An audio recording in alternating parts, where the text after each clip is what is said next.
Amém, irmãos? Vamos colocar de pé e fazer uma oração antes.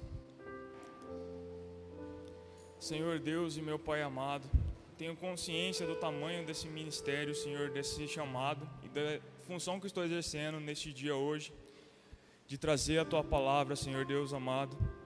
Pensei, Senhor, quão grande homens Tu chamaste para fazer parte deste ministério, e eu não quero, Senhor, estar aquém da Tua vontade, mas fazer exatamente aquilo que Tu mandaste, Senhor. Que não seja a minha aparência e nem o Mateus aqui, mas, Senhor, que diminua em minha imagem, que me oculte e que seja somente o Teu nome exaltado hoje. Que, como o apóstolo Paulo menciona, Senhor, que eu seja como um espelho, que não tenha uma imagem própria, mas que reflete a Tua luz tão somente, Senhor. Senhor, toca essa palavra no coração dos irmãos, ó Senhor Deus amado. Que para aqueles que não sejam diretamente para eles, mas que possam aproveitar da palavra para que possam ensinar a outras pessoas, Senhor. E como Tu disseste, Senhor, no livro de Isaías, que essa palavra não volte vazia, mas que faça aquilo que Tu destinaste ela a fazer, Senhor. Em Teu nome agradecemos, dirige o culto de hoje, Senhor Deus amado. Amém. Pode se assentar, irmãos.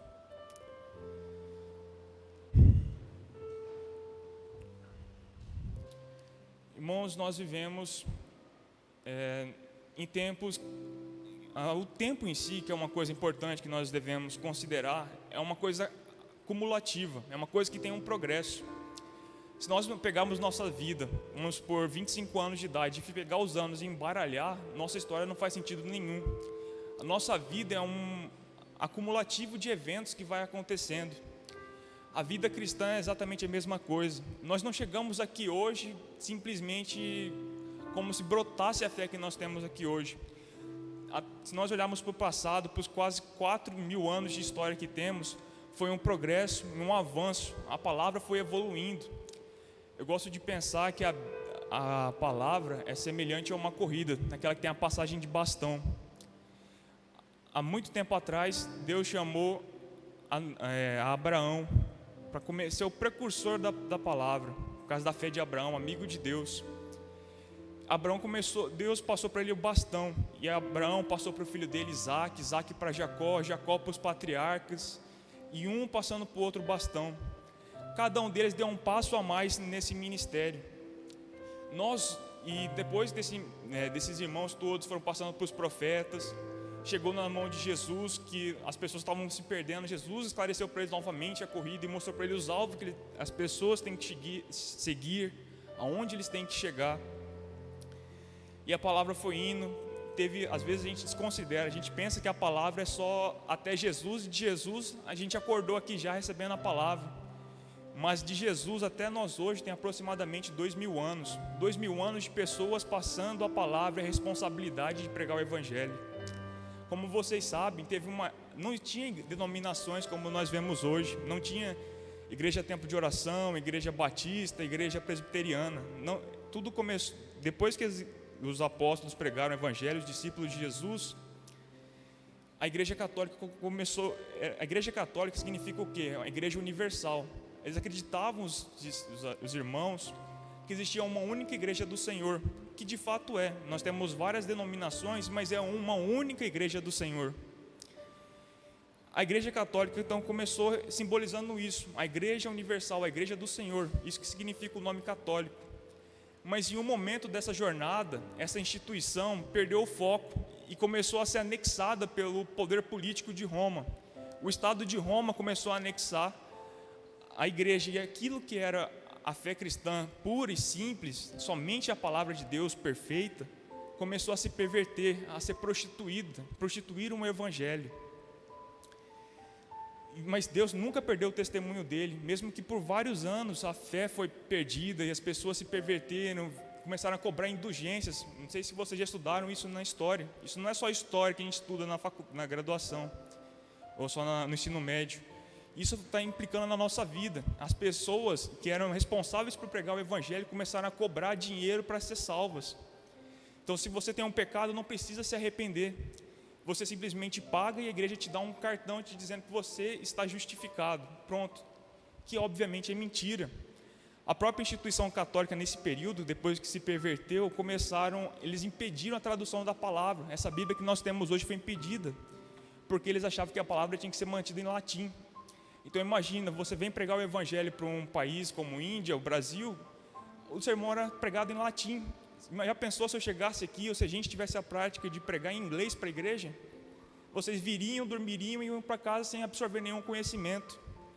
Mas teve um obreiro de Deus que permaneceu fiel. O nome desse irmão foi Martim Lutero. Você já deve ter ouvido falar no Martim Lutero. Martim Lutero disse que leu o livro de Romanos e a mente dele abriu. Martim Lutero ele defendia que a palavra de Deus era só a Escritura, ou seja, só a Escritura. Isso daqui é nosso fundamento de fé, do princípio ao fim é só a Escritura. A gente percebe que nos dias atuais as pessoas se afastam do referencial inicial. Esse termo afastamento do referencial inicial é muito interessante. Eu lembro quando eu estava estudando uma matéria chamada comunicação de dados, e equipamentos que transmitem sinais eletromagnéticos, quando a frequência, dependendo de como você transmite o sinal, ele perde a comunicação. Ele tem uma sequência de sinais iguais, bem específico isso, mas ele para de conseguir se comunicar, porque ele se afasta do referencial inicial. Para a gente saber a direção que nós devemos tomar, nós temos que ter sempre em mente o referencial inicial. E o referencial inicial da nossa fé é a Bíblia. Esse livro que está aqui, que nós temos na nossa mão, não foi simplesmente alguma editora que chegou lá e montou livros bonitinhos para a gente. Esse livro está aqui hoje na nossa mão, debaixo de muito sangue, de muitas pessoas que foram crucificadas, queimadas, cerradas ao meio, como foi a história de Isaías, pessoas que perderam as suas famílias, homens e mulheres que não desistiram da palavra. Esse é o bastão que cada um aqui hoje está carregando na sua vida. E pelo que você vai trocar a palavra de Deus? O que eu estou falando aqui não é brincadeira, não é coisa do tipo, não vou adorar uma imagem de escultura. É muito menor, é coisas muito mais simples que nós trocamos a vontade de Deus. Às vezes simplesmente por querer guardar um rancor simples, ou ainda que às vezes a gente sofra males das pessoas, mesmo com injustiça, a gente às vezes deixa isso levar no nosso coração e carregamos aquela mágoa e deixamos de exercer a vontade de Deus. Nós devemos libertar o nosso coração tem que estar sempre totalmente focado na vontade de Deus. Porque, como eu digo, não deixe que a palavra de Deus nunca vai deixar de existir, sempre vai ter o seu testemunho. Mas através da nossa, nós podemos deixar o bastão cair e a palavra de Deus não prosseguir diante das nossas mãos. Então, irmãos, nós devemos atentar diligentemente para as coisas de Deus. E não pense ninguém aqui que eu não sou uma pessoa grande, eu não vou pregar, que eu não tenho responsabilidade. Todo mundo aqui tem responsabilidade. Na Bíblia não tem plateia, não tem um ministério de plateia na igreja. Às vezes alguns não vão pregar aqui em cima, mas você tem um mundo inteiro, amigos, colegas, trabalho, que você tem a responsabilidade de pregar. É como eu costumo lembrar, o fato das pessoas não exercerem o seu papel de pais e mães é uma das coisas que mais causa a perda da palavra de Deus nos nossos dias. Vocês sabem que a terra não começou muito bem. Depois que Deus criou o homem, Adão e Eva, cedo passou para que as pessoas se pervertessem. Vocês já pararam para pensar quantas gerações isso levou para acontecer?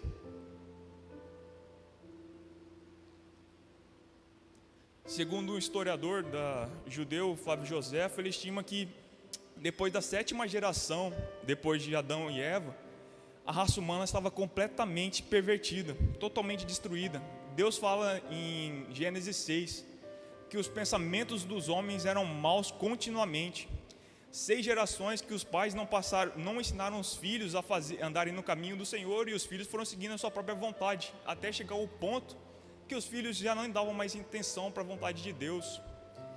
Mas lembre sempre, como eu disse, Deus mantém os seus testemunhos, Deus não deixa que a palavra dele se perca. Teve um pregoeiro de justiça, como está escrito no livro, nas cartas de Pedro, que foi Noé. Noé continuava pregando para aquela geração mal e corrupta, e eles não davam crédito à palavra de Deus. até que veio um dia e o dilúvio matou todo aquele povo mau que não deram crédito à palavra de Deus. Ainda vai vir uma última condenação, e é bom que todo mundo dê crédito e esteja preparado. A palavra de Deus diz que tinha o trigo e o joio, todo mundo estava junto dentro do campo do Senhor, e os anjos falaram: Senhor, você quer que nós tiremos o joio do meio do trigo? O Senhor falou: não tira, no dia da colheita nós vamos separar o que é trigo do que é joio. O joio, para quem não sabe, é muito semelhante ao trigo. A diferença é que quando eles amadurecem, o trigo ele abaixa, o joio ele fica ereto. E é exatamente o que nós vemos hoje em dia. Há muitas pessoas que não dão crédito nas coisas de Deus. Há muitas pessoas que escolhem evangelho de prateleira. Ou seja, eles procuram qual é a igreja que atende a minha vontade, a minha necessidade. Qual é a igreja que tem um louvor legal, porque eu gosto de música. Qual é a igreja que aceita a minha juventude, a minha liberdade do jeito que eu quero ser. E eles vão para a igreja baseado naquilo que lhes agrada. Não buscam a fundamentação do evangelho. E o Senhor atenta para cada coisa, para cada decisão que é tomada. No final, quando não houver mais tempo para o arrependimento, cada um vai descobrir que obra produziu nessa terra. Se foi ouro, se foi palha, se foi feno. Irmãos, hoje é o tempo para a gente tomar uma decisão. Hoje é o tempo para a gente tomar uma postura. Quando no livro de Provérbios fala: tem mais esperança para o cão vivo do que para o leão morto. Depois que nós morrermos, depois que o mundo acabar, não adianta lamentar, não adianta dizer por que eu não dei crédito, não adianta chegar e argumentar: eu não entendi que era dessa maneira, ninguém me falou, ou meu pastor falou para mim que estava tudo bem viver dessa maneira. Naquele momento, irmãos, já acabou, é o julgamento. E a Bíblia fala claramente isso, que é uma coisa que eu imagino que as pessoas às vezes não conseguem compreender, que é um julgamento. Quem vai para o julgamento se é inocente? Todo mundo vai ser julgado, todas as ações serão passadas, e no julgamento a gente pode tanto ser condenado como ser justificado. Então convém nos atentar mais diligentemente para as coisas do Senhor. E baseado nisso, também uma outra coisa que eu quero falar é que a gente tem que prestar atenção no que João Batista falou, quando ele pregava a doutrina do arrependimento. João Batista antecedeu a vinda de Cristo. Ele falava bem assim, em Mateus 3, 7, 8, ele fala: e vendo ele muitos dos fariseus e dos saduceus que vinham ao seu batismo, dizia-lhes: raça de víboras, quem vos ensinou a fugir da ira vindoura, produzir frutos dignos do arrependimento? Presta atenção nisso, irmãos. Produzir frutos dignos do arrependimento. Às vezes, eu pelo menos tinha essa crença quando eu era mais jovem, antes de ler a Bíblia, que era simplesmente: se eu batizei, se eu frequentava o culto e não praticava pecados grosseiros, a salvação já estava garantida. Para quem ainda pensa assim, irmãos, você está ignorando muito o texto bíblico. Quem não leu a Bíblia inteira, eu convido e clamo que leiam essa palavra, porque tem muita coisa que não é conhecida do meio geral, das tradições que as pessoas passam, que a Bíblia exige de nós cristãos. Não adianta chegar aqui achando que nós somos justificados. Temos que produzir frutos dignos do arrependimento. Temos que ter uma mudança de vida. Em Hebreus 7:15, ele diz o seguinte, que é o chamado que nós temos: quase todas as coisas no mundo têm um predador. Só para contextualizar os irmãos, até o leão tem um predador, que é o próprio leão em si mesmo, o ser humano. Tudo tem um predador, e o maior predador um dos predadores do cristão em si é a apostasia. Ele destrói a vida de um cristão se não vigiar. E o que é a apostasia? A apostasia é um dos maus que nós vemos crescendo cada dia mais e mais. É quando a pessoa para de ter temor nas coisas de Deus. É quando a pessoa começa a ter as coisas de Deus como sendo coisas comuns. Quando elas param de reverenciar a Deus como o Senhor. Cada um que julgue isso da maneira, com o coração puro, e entenda o significado de parar de dar a primazia e a excelência devida ao Senhor, como está no Salmo 29, a glória devida. Está escrito assim, irmãos: portanto, como diz o Espírito Santo, se ouvirdes hoje a sua voz, não endureçais o vosso coração como na provocação, no dia da tentação no deserto, onde vossos pais me tentaram, me provaram e viram por 40 anos as minhas obras. Por isso me indignei contra esta geração e disse: estes sempre erram em seu coração, não conheceram os caminhos, conheceram os meus caminhos. Ver, irmãos, quão sério é. Aqueles homens, quando foram tirados do Egito, viram o mar se abrir, viram uma coluna de fogo sustentar eles durante o dia, durante a noite, porque o deserto é um lugar frio. Durante o dia, eles viam uma nuvem que os seguia. Caiu pão do céu para alimentar uma multidão de pessoas. E aquele povo, quando Moisés sobe no monte para receber as tábuas da lei, diz que eles, porque Moisés demorava, obrigaram o sacerdote, o irmão de Moisés, a construir um bezerro. E quando ele construiu o bezerro, olha que coisa terrível que essa geração perversa que estava no deserto disse. Ele disse assim: eis aí os teus deuses que te tiraram do Egito. Depois de ver todas essas coisas de Deus, eles criam um outro Deus e diz que esse foi o Deus que te tiraram do Egito. Blasfemaram contra o Senhor no seu íntimo e voltaram atrás. E o Senhor disse para ele: eles sempre erram em seu coração. E nós, irmãos, com um pouco mais de sutileza, mas sempre temos errado em nosso coração. Como a gente vê as pessoas começam bem e desistem no meio da caminhada, desanimam. Às vezes a pessoa, já vi diversas vezes no meio dessa caminhada cristã, duas pessoas chegam na igreja, começam com um espírito faccioso, brigam, aí as duas saem da igreja, levam mais uma porção de irmãos. Por quê? Porque o coração está só cheio das coisas do mundo, só quer orgulho e proeminência. Ninguém está, parece que, disposto a se sacrificar por causa do Evangelho. Muitos pastores cobram uma fortuna para ir pregar em lugares grandes, como vocês já devem ter ouvido falar. Paulo fala que ele trabalhou construindo tendas. Um homem que escreveu mais epístolas na Bíblia, 13 epístolas, se eu não me engano. Ele construía tendas para não ser pesado para as igrejas, para que a palavra de Deus se espalhasse por mais regiões. Olha o que o irmão fazia, ele mesmo se sacrificava e sofria para aumentar o conhecimento de Jesus. Seguindo também no livro de Hebreus, no capítulo 4, no próximo capítulo, ele também fala para a gente uma admoestação. Ele diz: temamos, pois, que porventura, deixada a promessa de entrar no seu repouso, pareça que alguns de vós ficam para trás, porque também a nós fomos pregados as boas novas, como a eles, mas a palavra da pregação nada lhes aproveitou, porquanto não estava misturado com fé naqueles que a ouviram. Vê, irmãos, é necessário ouvir essa palavra com fé. Isso daqui é uma coisa engraçada, porque quem nunca ouviu as pessoas durante a época de escola falar: por que eu vou estudar essa matéria aqui, essas equações, não serve para nada, não serve para nada. Hoje as mesmas pessoas que nunca deram crédito ao conhecimento não conseguiram ter muito sucesso nas disciplinas que exigem aquele conhecimento. A princípio, elas não deram crédito, e as pessoas que não dão crédito nas coisas nunca progridem em nada na vida. A gente tem que tratar as coisas com seriedade. Acho que o princípio de tudo que a gente faz na vida é tratar as coisas com respeito e sinceridade. Tem muitas pessoas que são zombadoras, querem se divertir, brincar, e acham que a igreja é um lugar de vir aqui e se extravasar, e de se sentir bem, essas coisas. Aqui é um lugar de ser sério, aqui é um lugar de se dedicar.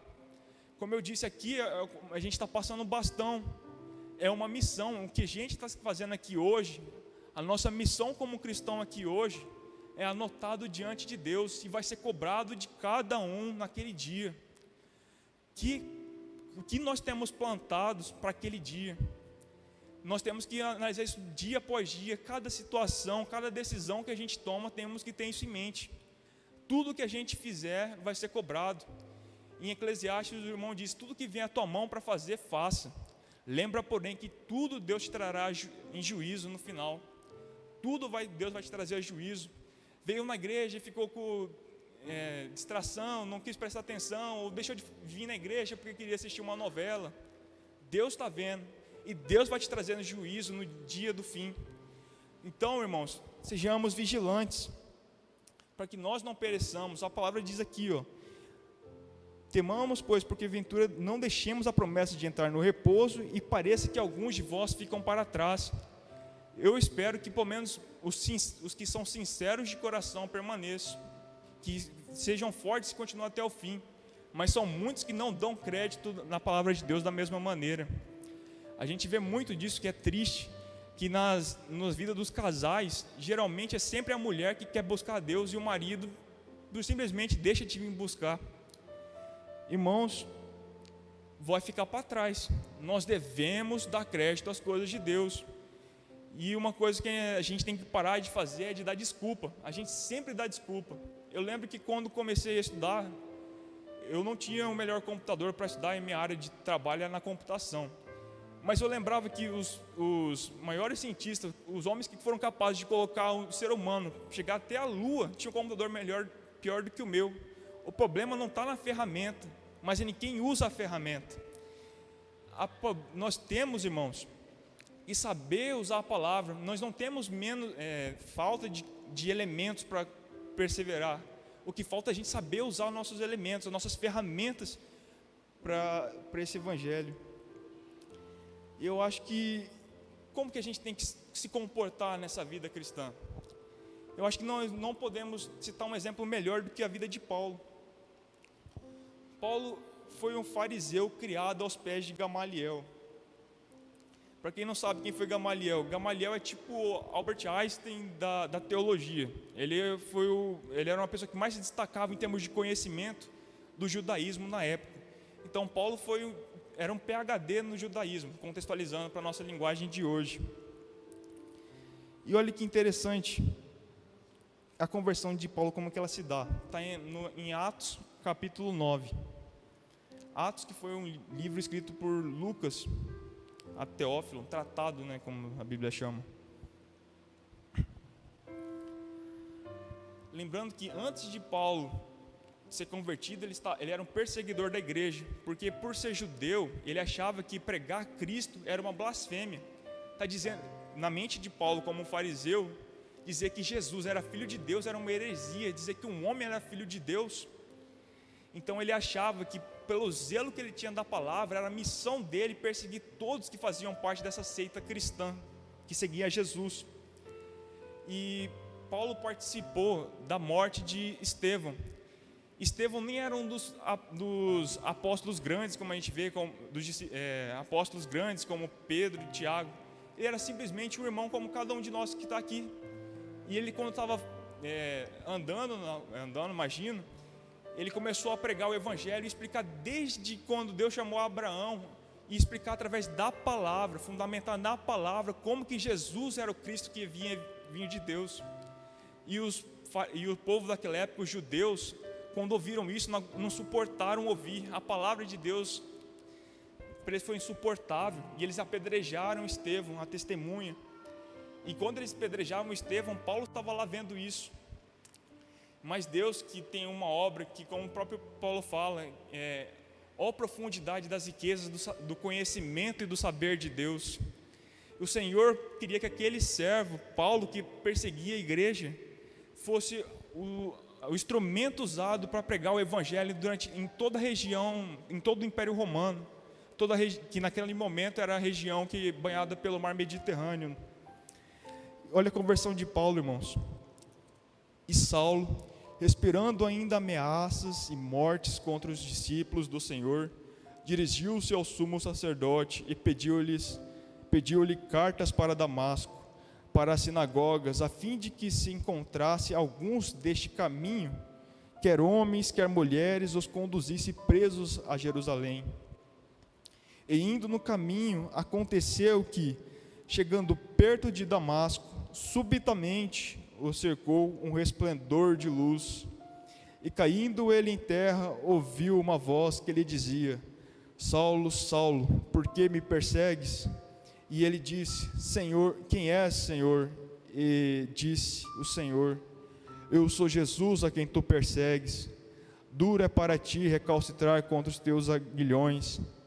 E ele, tremendo e atônito, disse: Senhor, que queres que eu faça? E ele lhe disse: levanta-te e entra na cidade, e te será dito o que convém fazer. Seguindo, fala que, no versículo 10, e havia em Damasco um certo discípulo chamado Ananias, e disse-lhe o Senhor em visão: Ananias. E ele respondeu: eis-me aqui, Senhor. E ele lhe disse o Senhor: levanta-te e vai à rua chamada direita, e pergunta em casa de Judas por um homem de Tarso chamado Saulo, pois eis que ele está orando. E numa visão ele viu que entrava um homem chamado Ananias e punha sobre ele a mão, para que tornasse a ver. E respondeu Ananias: Senhor, há muito ouvi acerca deste homem, quantos males tem feito aos teus santos em Jerusalém. E aqui tem poder dos principais sacerdotes para prender todos os que invocam o teu nome. Disse-lhe, porém, o Senhor: vai, porque este é para mim um vaso escolhido para levar o meu nome diante dos gentios e dos reis e dos filhos de Israel. E eu lhe mostrarei o quanto deve padecer pelo meu nome. E Ananias foi e entrou na casa, e impondo-lhe as mãos, disse: irmão Saulo, o Senhor Jesus, que lhe apareceu no caminho por onde vias, me enviou, para tornares a ver e seja cheio do Espírito Santo. E logo lhe caíram os olhos dos olhos como que umas escamas, e imediatamente recuperou a vista, e levando-se foi batizado. Como tendo comido, ficou confortado, e esteve Saulo alguns dias entre os discípulos que estavam em Damasco.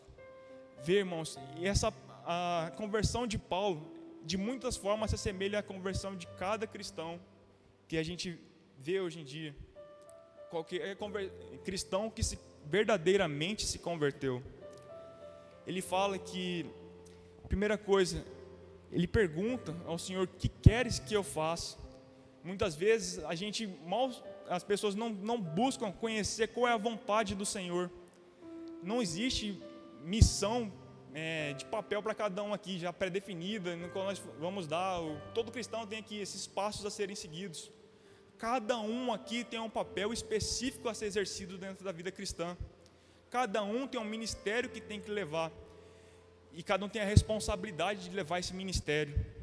Se você não se dispor a tomar o ministério que o Senhor está te dando nas suas mãos, Deus levanta outro, mas lembra que Deus vai cobrar na mão de cada um aquilo que ele deixou de exercer. Lembra das parábolas das minas que a Bíblia fala? Que teve um que recebeu e enterrou e não multiplicou os talentos que Deus deu?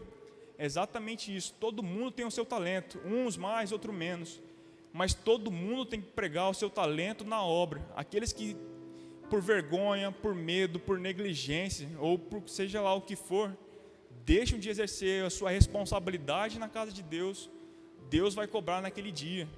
Então, irmãos, não se deixe enganar pelas ideias de que eu não tenho talento nenhum, eu não tenho habilidade nenhuma. O que não tem são pessoas que estão dispostas a enfrentar suas próprias dificuldades e limitações para fazer a vontade de Deus. Nós temos que parar de ser pessoas tímidas, como fala no livro de Apocalipse, timidez no sentido de não querer fazer as coisas de Deus porque deixam a vergonha, o julgamento alheio do mundo impedir de fazer a vontade de Deus. Todo mundo tem uma obrigação, e nós temos que fazer como Paulo fez quando recebeu a palavra do Senhor.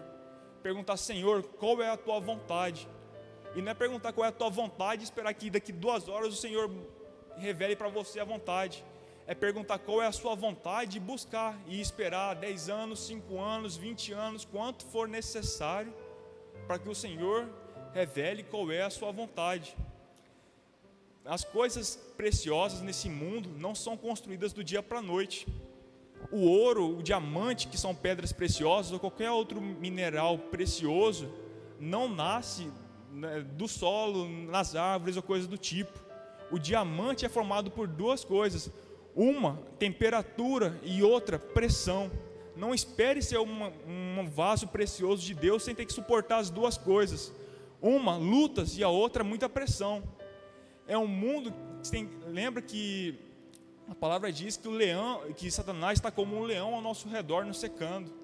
Tem pessoas que estão carregadas de coisas ruins, tentando nos desanimar. A vida e as circunstâncias tentam constantemente nos desanimar. Mas a Bíblia fala, como Deus disse para Josué: tem de bom ânimo, eu venci o mundo. Nós temos que ter bom ânimo e continuar nessa jornada.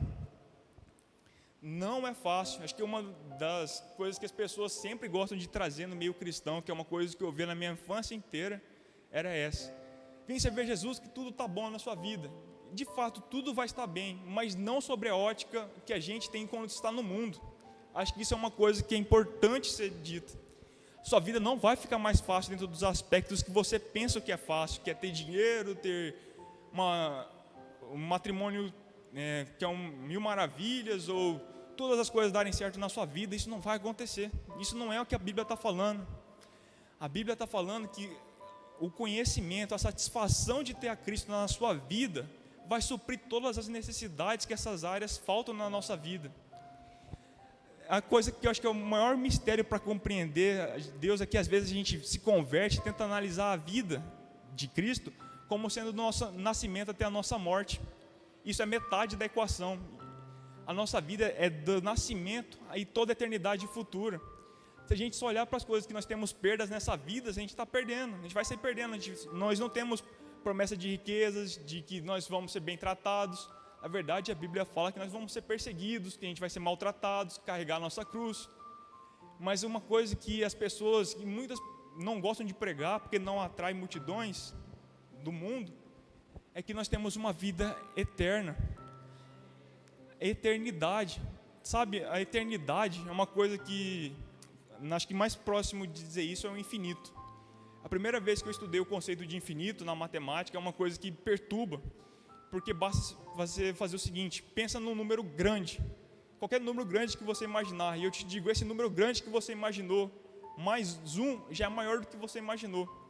Então, independente de quanto você imagine um número maior, se eu somar mais um, existe um outro maior, e tem um outro maior, e um outro maior. Se você pensar em 1 bilhão, eu digo 1 bilhão mais um e é maior. Esse é o conceito da eternidade. É uma coisa que não acaba. Por mais maior que você imagine, tem um maior do que ele, não acaba nunca. E a nossa vida é exatamente essa. Tanto para quem vai para o reino de Deus, quanto quem vai ser condenado para o inferno, é eternidade. É eternidade. Tem muita heresia de pastor herético que está dizendo por aí, que como que pode uma pessoa que pecou por 20 anos ser condenada pela toda a eternidade? Mas, irmãos, a gente tem que fundamentar no que está na Bíblia. Achismo não serve para nada, é palha. A Bíblia diz que o fogo nunca apaga e seu bicho nunca dorme. Quem não produzir frutos dignos da salvação, quem não for justificado por Jesus, não vai ser condenado por 10 anos e não vai evaporar quando morrer. Eternamente padecendo em prisões eternas, em lugares onde o próprio diabo vai pagar a sua punição. Isso é uma coisa séria, é uma coisa que nós devemos, antes de fazer qualquer coisa, buscar vantagem nessa vida, pensa. Está disposto a passar a eternidade pagando por aquilo no inferno? Muitas pessoas duvidam das coisas de Deus. Imagina, por exemplo, na época antes de Jesus vir, nenhum dos judeus acreditava que o Messias viria, achava que era mentira. Mas Jesus veio e muitos daquele tempo não acreditaram. E Jesus, como o próprio Gamaliel fala, se ele de fato é de Deus, quando ele morrer, os discípulos pararão de pregar. Agora eu pergunto, 2000 anos depois, no outro lado do planeta, em um outro continente, numa cidade relativamente pequena como Cuiabá, o nome de quem nós estamos adorando? O nome de Jesus. Aqueles povos acharam que aquela palavra de Jesus era mentira, que ele não era o Messias. Mas em todo o planeta hoje, 2000 anos depois, nós vemos qual nome tem sido pregado. Eles pagaram para ver e morreram achando que estavam certos, achando que Jesus não era o Messias. Mas hoje nós sabemos que Jesus era o Messias, pelos sinais e evidências que nós temos visto. Não façamos como esse povo que pecou e nesse momento deve estar lá no inferno, pagando pelos seus crimes, porque não aceitaram Jesus como Filho de Deus. Nós devemos ver essas coisas, os erros das outras pessoas, e evitar que nós mesmos caiamos nesses erros. Eles estão pagando pelo preço. Jesus se tornou o Senhor e nós temos promessa. Em 1970 em diante, o Estado de Israel, que passou por mais de 2000 anos sem existir, voltou a ser nação, um país lá banhado pelo mar Mediterrâneo, assim, no norte do Mar Vermelho, perto do Egito. Hoje Israel voltou a ser nação. Isso era uma promessa da vinda do Senhor. Irmãos, ninguém aqui imaginava em 2019 que haveria uma pandemia mundial que pararia o mundo. E adivinha só, veio uma pandemia mundial que parou o mundo. Quem aqui acreditaria que haveria uma guerra entre um dos países que tem a maior quantidade de bombas atômicas do mundo? E adivinha só, esse país está em guerra. E adivinha só, isso pode também virar um conflito mundial. Nesse tipo de situação eu sempre gosto de ser cauteloso e começar a preparar. Tem pessoas que são zombadoras e começam a achar que não tem nada a ver. Mas sejamos cautelosos. A palavra de Deus não é em vão. O Senhor vem buscar a sua noiva, o Senhor vem buscar a sua igreja. Produzam frutos dignos do arrependimento. Não deixe que por uma circunstância ou outra vocês venham perder a sua salvação, porque o custo disso é toda a eternidade. É uma coisa que nós devemos temer e tremer, e levar com o coração puro. A Bíblia fala também que Paulo, depois que ele se converteu, o que a gente pensa? Se converteu e pronto, foi pregar o Evangelho, pregar a palavra em toda a criatura, em todos os lugares, porque Paulo era um conhecedor, era um grande teólogo, então todo mundo aceitou a palavra dele. Não foi isso que aconteceu. As pessoas que, quando ele foi pregar, as pessoas continuaram perseguindo ele da mesma forma. E Paulo, a Bíblia conta que Paulo, depois que ele se converteu, ele passou 3 anos no deserto da Arábia. Não sei se Arábia é Arábia Saudita, mas a Bíblia fala que foi na Arábia. 3 anos na Arábia, no deserto da Arábia. O que Paulo foi fazer por 3 anos no deserto da Arábia? Foi reaprender a Bíblia. Ele leu a Bíblia pela primeira vez, o Pentateuco, o que eles tinham de literatura sagrada até aquele momento, sobre a ótica do judaísmo. E aqui tem um aspecto importante na conversão do cristão. Você tem que deletar tudo que você aprendeu no passado e reaprender com novos olhos. É sobre uma nova lente, é sobre uma nova perspectiva. Não é mais sobre a perspectiva do conhecimento que você herdou segundo o mundo. Muitas pessoas converteram do catolicismo e vieram para a igreja evangélica, mas tentam trazer aquelas práticas que aprenderam no catolicismo. Tudo isso que você aprendeu no catolicismo, ou tudo que as pessoas te ensinaram, joga fora, é lixo. Comece a estudar a partir daqui. Não é buscar na internet às vezes e simplesmente achar, essa aqui é a interpretação. Busca você mesmo na palavra, ora para encontrar na palavra aquilo que Deus quer dizer. Você arriscaria a sua vida baseada num texto de internet? Porque um pastor falou para mim, você quer postar sua eternidade inteira no que uma pessoa te falou? É isso? É a sua eternidade que está em jogo. Não tem marido, não tem esposa, não tem pai, não tem mãe, não tem pastor ou pastor, não tem ninguém que vai pagar pelos seus próprios pecados. É você mesmo. Quis dar ouvido a pessoas que mentiram para você, para pastores que não tinham zelo da palavra. Quem vai pagar é você do princípio ao fim. A responsabilidade de encontrar a verdade, de buscar a verdade, é de cada um aqui na igreja. Tem muitas pessoas que gostam de, na igreja tal tem tal coisa. Pode ir aonde você quiser, a verdade que eu estou te dizendo é essa, está na Bíblia. O que uma outra pessoa vai te dizer, se não está de acordo com a Bíblia, é mentira. E se você quer apostar sua vida na mentira, irmãos, vai fundo, aposta sua vida na mentira. Vai ter toda a eternidade tendo que responder pelos seus pecados. Portanto, deixa o orgulho, deixa de tentar ganhar os seus próprios direitos. Fulano me roubou, eu vou brigar pelo resto da vida porque é meu direito. Mas se você continuar numa briga, você vai perecer, vai para o inferno. Não é melhor levar prejuízo nessa terra e herdar o reino de Deus? Não fica preso nessas coisas. É melhor buscar as coisas eternas, irmãos. Paulo fala também que exatamente isso, quando ele diz em Filipenses, no capítulo 3, versículo do 4 ao 12, a gente pode observar no processo de conversão de Paulo. Então, recapitulando, ele primeiro perguntou a vontade do Senhor, deixou todas as coisas que ele tinha antigamente na vida dele e reputou como lixo. Ele fala no versículo do 4 ao 12, ele diz: ainda também que eu podia confiar na carne, se algum outro cuida que pode confiar na carne, ainda mais eu, circuncidado ao 8º dia, da linhagem de Israel, da tribo de Benjamim, hebreu de hebreus, segundo a lei fui fariseu, segundo o zelo perseguidor da igreja, segundo a justiça que há na lei, irrepreensível, mas o que para mim era ganho, reputei-o por perda por Cristo. Na verdade, tenho também por perda todas as coisas, pela excelência do conhecimento de Jesus Cristo, meu Senhor, pelo qual sofri a perda de todas as coisas, e as considero como escória, para que possa ganhar a Cristo, e seja achado nele, e não tenho a justiça que vem da lei, mas a que vem pela fé em Cristo, a saber, a justiça de Deus pela fé. É nesse espírito que nós devemos viver, considerar tudo nossos títulos, nossas posições, as nossas convicções como lixo, e abrir a mão de tudo isso, para que nós possamos ganhar Cristo. É isso que nós temos que ter no nosso processo de conversão, uma mudança total no nosso rumo da nossa vida. Em Romanos, versículo 12, Paulo afirma: não vos conformeis com este mundo, mas transformai-vos pela renovação do vosso entendimento, para que experimenteis qual seja a boa, agradável e perfeita vontade de Deus. Quando a gente lê a tradução Almeida Revista e Atualizada, ele usa renovação da vossa mente. Quem converte a Deus, quem é nova criatura, tem uma renovação da sua mente.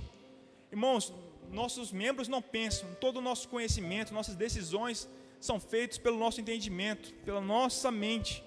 Quando ele diz que nós renovarmos a nossa mente, é uma mudança total na nossa vida, é ser outra pessoa, é ver o mundo de uma forma diferente, é tomar decisões por critérios diferentes, é viver de uma maneira diferente. Eu acho interessante um testemunho, é uma história de um irmão que eu vi que até é um teólogo famoso, Agostinho, acho que muitos já ouviram falar, acho que ele é um irmão dos séculos passados. E ele, quando era mundano, ele era um homem bem devasso, imoral. Ele era, acho que um filósofo, uma coisa assim. E era imoral, gostava de viver a vida nas noitadas. Mas um dia, ele leu um texto, uma passagem da Bíblia, que eu não me lembro qual é. Mas aquela palavra, aquilo foi o estopim da mão de Deus salvando essa vida. E mexeu nele de uma maneira tal que ele se converteu e passou a ser um dos maiores estudiosos da Bíblia. E ele conta que uma vez ele estava andando nas ruas da cidade e uma mulher que ele conhecia nas épocas das noitadas dele chamou ele e falou: Agostinho, e ele continuou andando, gritou nele novamente: Agostinho, e ele continuou andando. E a mulher chamou ele, encostou nele e falou: Agostinho, você não lembra de mim, não lembra quem eu sou? E Agostinho respondeu para ela: mas eu não sou mais quem eu era, não sou mais aquela pessoa. Entende, irmãos? É isso que é a conversão do homem, é não ser mais quem ele era, é nascer de novo. Isso foi o que Jesus falou para Nicodemos: necessário é nascer de novo. Nós nos formamos a partir do nascimento. Quando Deus fala nascer de novo, é jogar tudo que nós somos fora e começar do zero. É um novo nascimento. É isso que tipifica o batismo. No batismo a gente morre uma pessoa e nasce uma outra pessoa. É deixar para trás o que nós éramos e nascer uma nova pessoa, um novo espírito. Nós cometemos coisas ruins, nós pecamos, todo mundo tem pecado que se arrepende profundamente. Mas nós temos que ter a fé que quando nós entramos naquela água, aquilo tudo morreu e nasceu uma nova pessoa, um instrumento para ser usado para a honra e glória do Senhor Jesus. A nossa vida tem que ser focada nisso, ser um instrumento de Deus, como Paulo foi. E a Bíblia também fala que depois que ele voltou, Paulo, depois da conversão dele, depois de ficar 3 anos no deserto da Arábia, tendo reaprendido a Bíblia, tendo nascido de novo, ter mudado a sua forma de pensar, como está em 2 Coríntios capítulo 5, versículo 17, ele diz: assim que, se alguém está em Cristo, nova criatura é, as coisas velhas se passaram, eis que tudo se fez novo. Então, irmãos, depois da sua conversão, aquelas mágoas, aquelas tristezas, aquele peso que carregava no nosso coração na vida passada, esquece de tudo isso. Se passou, nós somos novas criaturas. As ambições, os sonhos que nós carregávamos naquela vida maligna do passado, quando nós éramos guiados pelas potestades deste mundo, pelo desejo da nossa carne, pela cobiça, tudo isso, irmãos, nós temos que jogar fora. Passado, acabou, nós vivemos uma nova mente. Nosso objetivo agora não é mais ser o número 1, o maior, o mais rico, ou mais qualquer coisa que um coração carnal pode almejar. Nós agora vivemos sobre uma nova mente, uma nova perspectiva, um novo alvo. E isso não é uma coisa boa, isso é uma coisa essencial. Se nós não tivermos isso em nós, como no livro como Paulo fala, enquanto Cristo não for formado em nós, nós nunca vamos alcançar a nova Canaã, a promessa. Nós devemos deixar o velho homem e prosseguir nessa caminhada, para que nós temos Cristo formado em nós e alcancemos a salvação. Depois disso, irmãos, Paulo voltou para a cidade dele, que era Tarso. E sabe quanto tempo que esse irmão ficou em Tarso? Acho que é para deixar qualquer uma pessoa que tem um ego elevado doido. Ficou 14 anos lá, pregando em Tarso. A vida cristã, os irmãos, apóstolos pregando, estavam lá em Jerusalém e Paulo em Tarso. Mas você vê que Paulo não foi correndo para Jerusalém para estar no centro, nos holofortes, pregando, espalhando, isso é notório. Pegou a missão dele e fez a missão dele do jeito que devia fazer. Nós somos soldados de Cristo, como Paulo fala a Timóteo. Um soldado não é um herói, não é um soldado que vai chegar, vamos supor, na guerra ali na Rússia e sozinho vai destruir todo o exército. Não é isso, nós não somos heróis, nós somos soldados. Nossa missão, nosso objetivo é chegar e fazer exatamente o que nos foi ordenado, nem mais nem menos, é fazer exatamente o que nos foi ordenado. Se a missão do Senhor for mandar a gente vir aqui e dobrar isso daqui, nós vamos fazer isso e devemos fazer isso com a excelência, com a maior excelência e cuidado que nós podemos efetuar na nossa vida. Nós não temos que achar que temos que fazer coisas grandiosas quando o Senhor não manda, e nem fazer a menos do que o Senhor manda. Nós temos que fazer exatamente o que o Senhor manda, e diminuir a nossa emoção, porque às vezes a pessoa está emotiva e quer fazer um monte de coisa, começar coisas grandiosas. Suprima a sua emoção e começa a dar ouvidos à obediência. Nós devemos ouvir o que o Senhor fala e fazer menos do que nós queremos fazer, dar menos ouvido à nossa própria vontade. Como fala em Gálatas, nós temos que viver por espírito e não pela carne.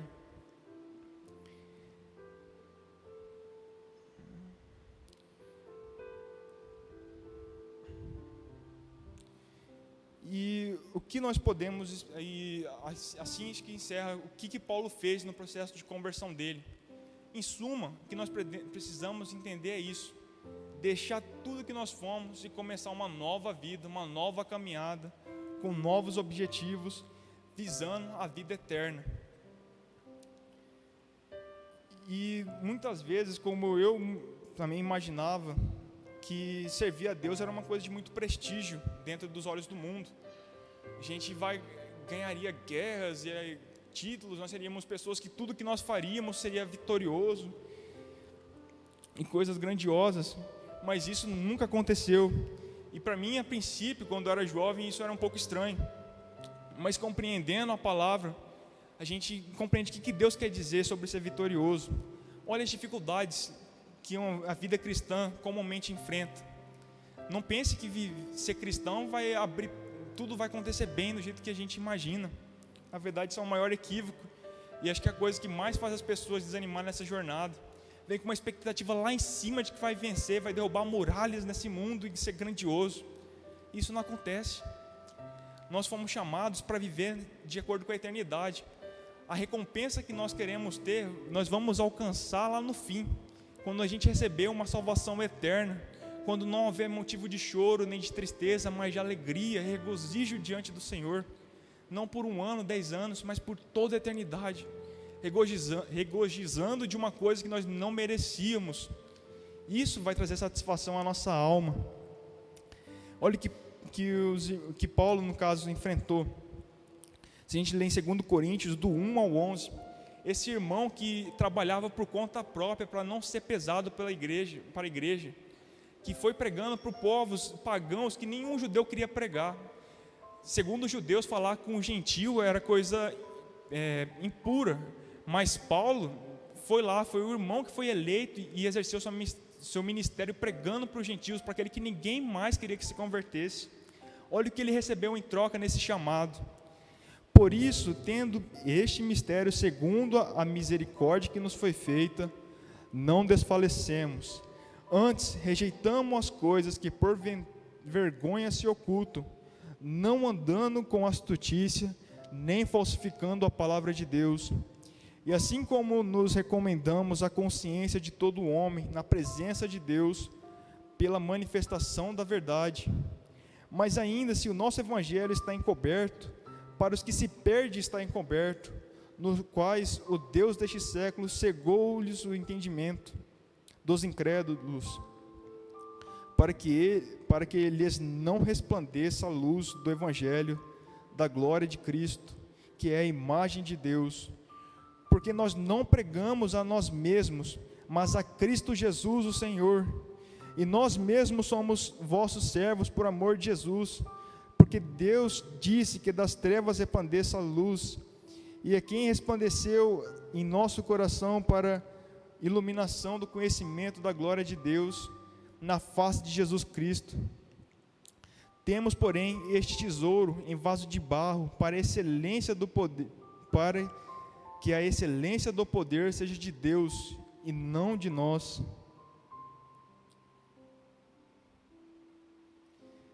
Em tudo somos atribulados, mas não angustiados, perplexos, mas não desanimados, perseguidos, mas não desamparados, abatidos, mas não destruídos, trazendo sempre por toda parte a mortificação do Senhor Jesus no corpo, para que a vida de Jesus se manifeste também no nosso corpo. E assim nós que vivemos estamos sempre entregues à morte, por amor de Jesus, para que a vida de Jesus também se manifeste na nossa carne mortal. Seguindo para exatamente isso. Então, irmãos, perseguidos e não desamparados, nesse mundo nós vamos sofrer perseguições, quer no trabalho, quer no mundo alheio. Principalmente uma obra muito difícil é quando o indivíduo se converte e tem parentes ou cônjuges ou família, membros da sua família que não conhecem a Deus. Eles são perseguidos pelos próprios de casa. É uma coisa trabalhosa, mas mesmo que você seja perseguido, lembra que a palavra diz: você está perseguido pelos do mundo, mas Deus não te desampara. Eles te cercam de um lado e de outro, mas o Senhor não te deixa tocar. É a promessa que o Senhor está dando aqui. Ele, como também está no Salmo 91, 1000 cairão ao teu lado, 10.000 à tua direita, mas você, especialmente você que anda no caminho do Senhor, o mal não chega, porque o Senhor nos guarda. E às vezes nós desanimamos também, de fato, por essas lutas, mas Paulo também diz que se esperamos em Cristo só nessa vida, somos os mais miseráveis de todos os homens, que é aquilo que eu mencionei. Nós temos que analisar o Evangelho, a salvação de Deus, da perspectiva da eternidade. Dentro da eternidade as coisas fazem sentido.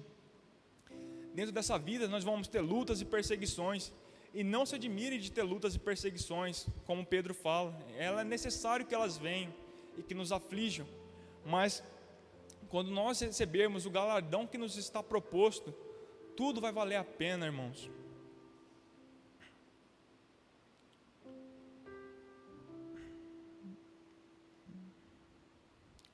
Como Paulo também fala na parte do capítulo 4, do 16 até o fim, ele diz, até o 18: por isso não desfalecemos.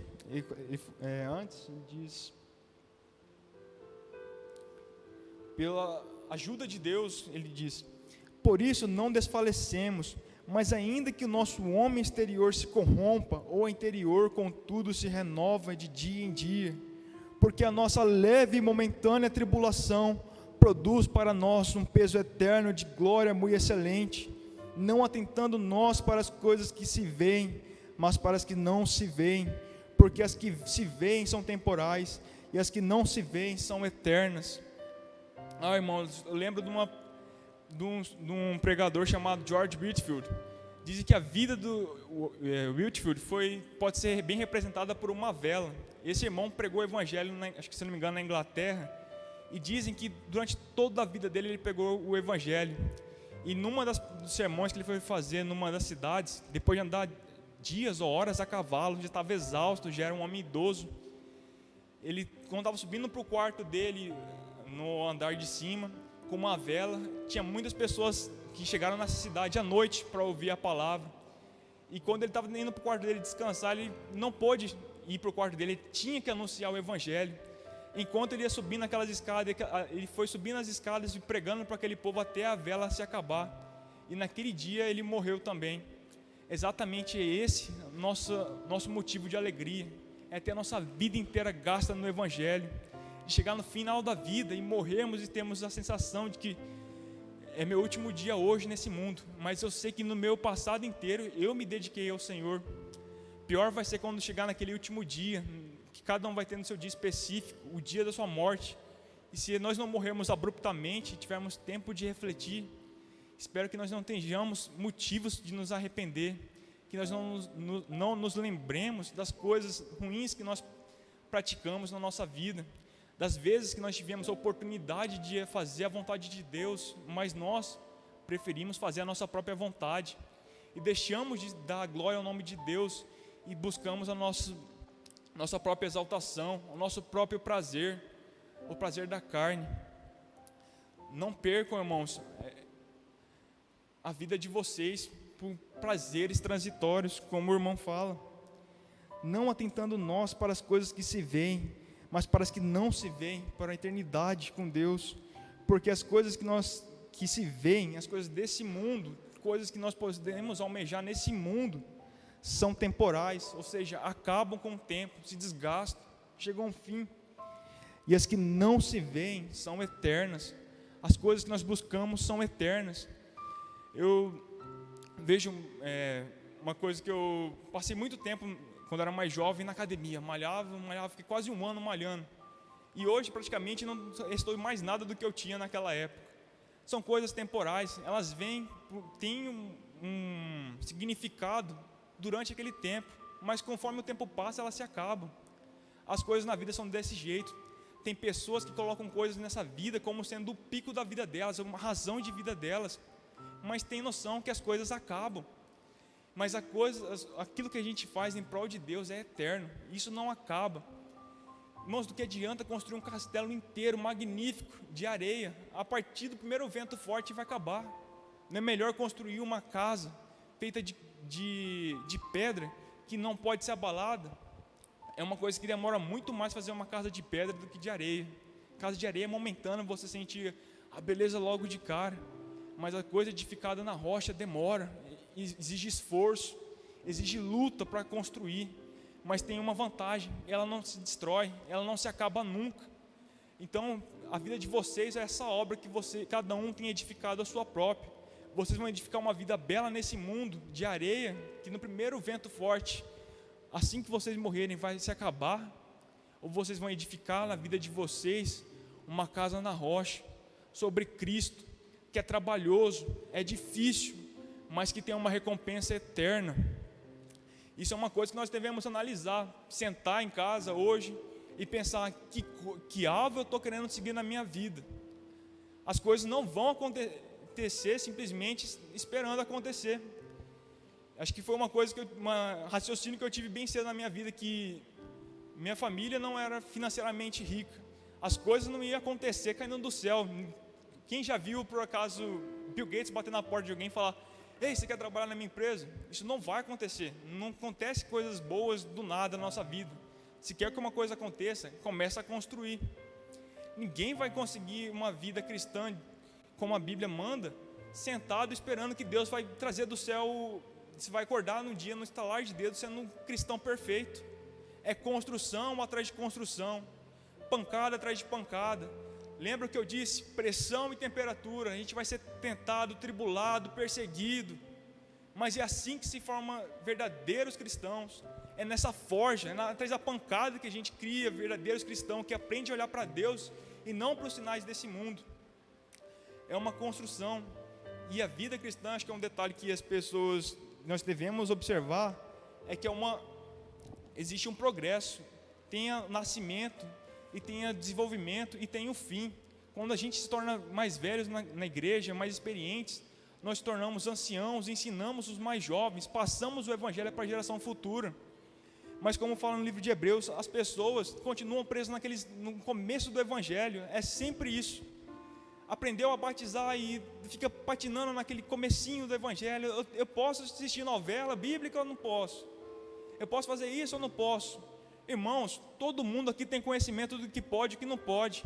O que falta às pessoas é terem decência de entender que não pode e avançar para a próxima dificuldade na vida, a próxima luta, o próximo desafio.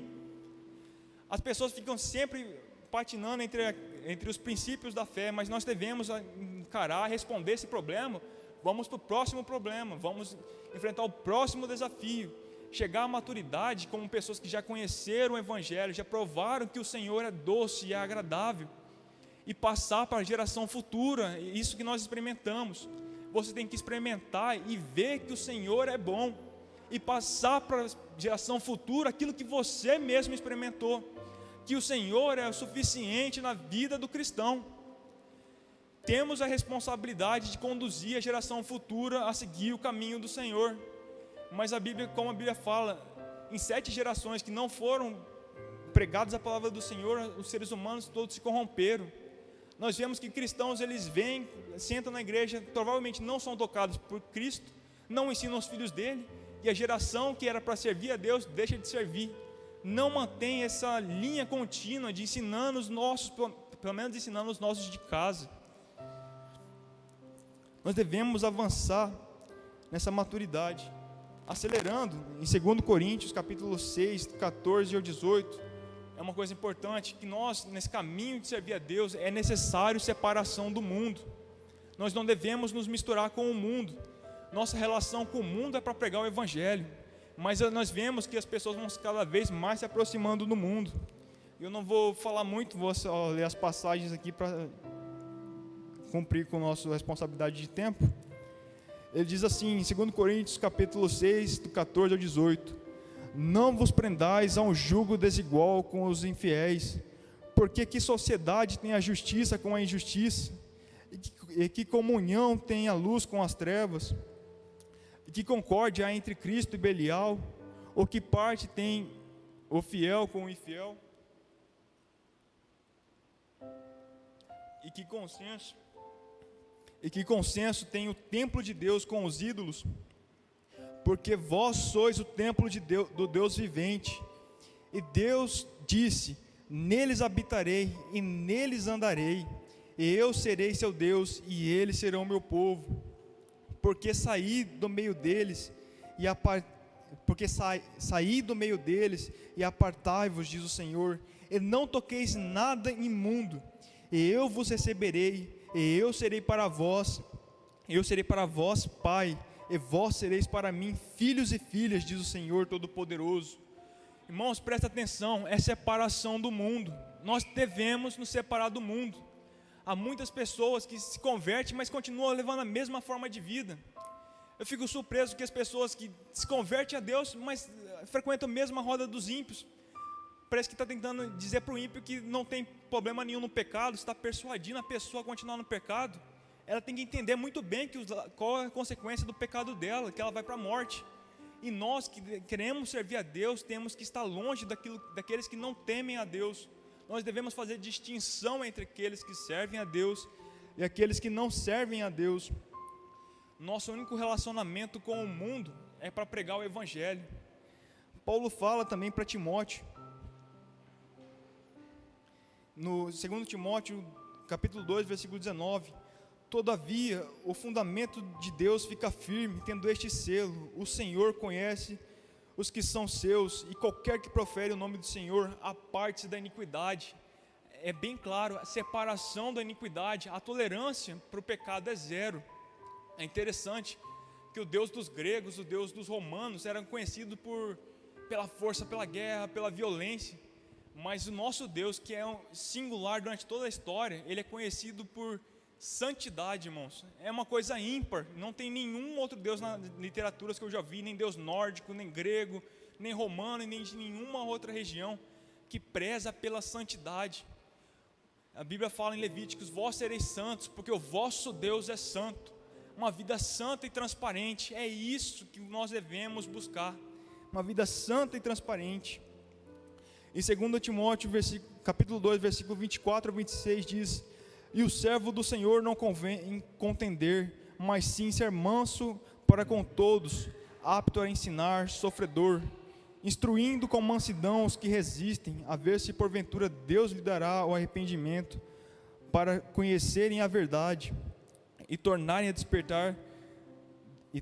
despertar, desprendendo-se dos laços do diabo e a vontade em que a vontade deles estão presos.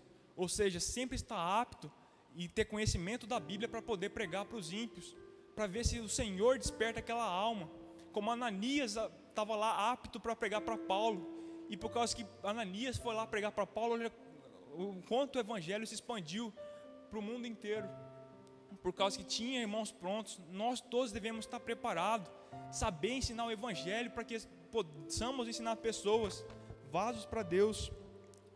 Em 2 Timóteo, capítulo 3, do versículo 13 ao 17, diz: mas os homens maus e enganadores irão de mal para pior, enganando e sendo enganados.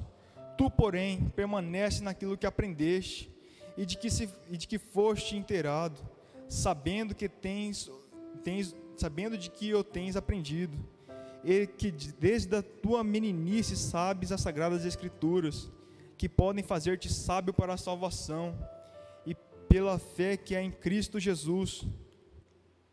Toda a Escritura, divinamente inspirada, é proveitosa para ensinar, para redarguir, para corrigir, para instruir em justiça, para que o homem de Deus seja perfeito e perfeitamente instruído para toda boa obra. Novamente eu ressalto que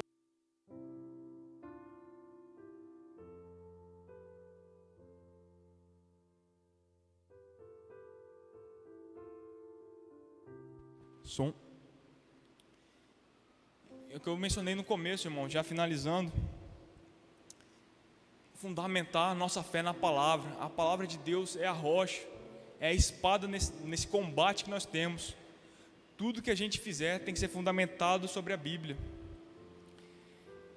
E por fim, para aqueles que têm irmãos que parece que gostam de se prender aos iníquos, fica o dia inteirinho atrás dos iníquos. Mas, irmãos, a Bíblia fala o seguinte para a gente: ao homem herege, depois de uma e outra demonstração, evita-o, sabendo que este está pervertido e peca, estando já em si mesmo condenado. Isso daqui é importante, porque às vezes a gente está nesse ministério pregando, mas a gente não pode se limitar a ficar em uma única pessoa que não quer aprender a palavra de Deus. Depois de uma ou duas vezes pregando para esse indivíduo, se ele não tem o zelo, não tem o temor e o respeito pelas coisas de Deus, ele mesmo sacrificou Deus no seu próprio entendimento. Vamos pregar o Evangelho para outra pessoa. Lembra quando Jesus conta a parábola do semeador, da semente que cai no caminho. Uns aceitam a palavra como um coração, como pedra, cresce ali, mas morre. Outros como espinhos que sufocam com o tempo. Mas existem pessoas que aceitam o Evangelho como uma terra fértil. É nesse que nós devemos procurar, irmãos. Pregamos para todos, mas o Senhor vai fazer crescer aqueles que Ele realmente quer na sua obra. E é isso a palavra que eu quero trazer para a igreja. Vamos colocar de pé e fazer uma última oração.